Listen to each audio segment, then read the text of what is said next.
हरि अनंत, हरि कथा अनंता। भारत की संस्कृति में और उसकी कथाओं में ऐसे सुंदर जीवन मूल्य छिपे हुए हैं जिनके होने से मनुष्य का मार्ग सरल हो जाता है। ऐसे ही मनुष्य के मार्ग को सरल करती हुई भक्त प्रहलाद की कहानी आप सब ने जरूर सुनी होगी। ये कथा है असुर कुल में जन्मे एक ऐसे बालक की जिसकी भक्ति की भावना पर, जिसकी शुद्धता पर स्वयं श्री हरि विष्णु मोहित हो जाते हैं।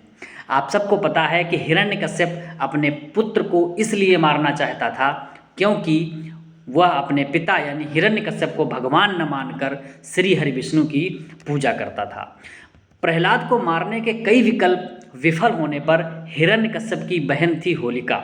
उसने कहा, भैया मेरे पास एक वरदान में मिली हुई चादर है जिसे ओढ़ने के बाद ओढ़ने वाले पर अग्नि का कोई प्रभाव नहीं पड़ता है। मैं प्रहलाद को लेकर अग्नि में बैठ जाऊंगी, चादर के कारण मैं तो बच जाऊंगी, प्रहलाद मर जाएगा। आप अग्निकुंड की बस व्यवस्था कीजिए। हिरण्यकश्यप को यह सुझाव बेहतर लगा। उसने सैनिकों को तुरंत आदेश दिया और तुरंत एक अग्निकुंड तैयार करने को कहा। फिर होलिका प्रहलाद को लेकर गोद में लेकर अग्निकुंड में बैठ गई।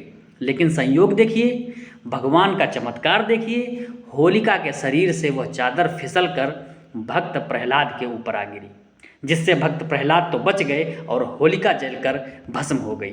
यह देखकर हिरण्यकश्यप आग बबूला हो गया। उसने कहा, मैं इसे स्वयं मारूंगा। सिपाहियों से कहा, सूर्यास्त के समय उसे खंभे के साथ बांध दो।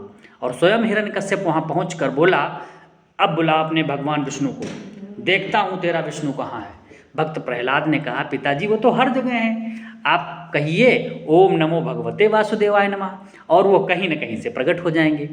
इस पर हिरण्यकश्यप ने खंभे को देखते हुए कहा, क्या इसमें भी तुम्हारा भगवान है? इस पर भक्त प्रहलाद ने कहा, वो तो कण कण में है। फिर हिरण्यकश्यप ने ज्यों ही खंभे में बंधे हुए भक्त प्रहलाद पर प्रहार किया, उसके बाद आप सबको पता है कि हिरण्यकश्यप का किस तरीके से भगवान नरसिंह ने ब्रह्मा जी के वरदान का ध्यान रखते हुए उसका वध किया। कुल मिलाकर इस कहानी से हमें ये शिक्षा मिलती है कि आप चाहे ही कितने ही दुष्ट प्रवृत्ति के आदमी हों, लेकिन कर्म क्षेत्र में अगर आपने तपस्या की है तो उसका फल आपको मिलकर रहेगा। उस कार्य क्षेत्र में सफलता अवश्य मिलेगी, परंतु आपने उस ईश्वरीय सफलता के फल का अगर आपने गलत उपयोग किया है तो वो आप चाहे अपनी बुद्धि के कितने ही धनी हों, अंततः आपकी गति वही होगी जो हिरण्यकश्यप की हुई थी।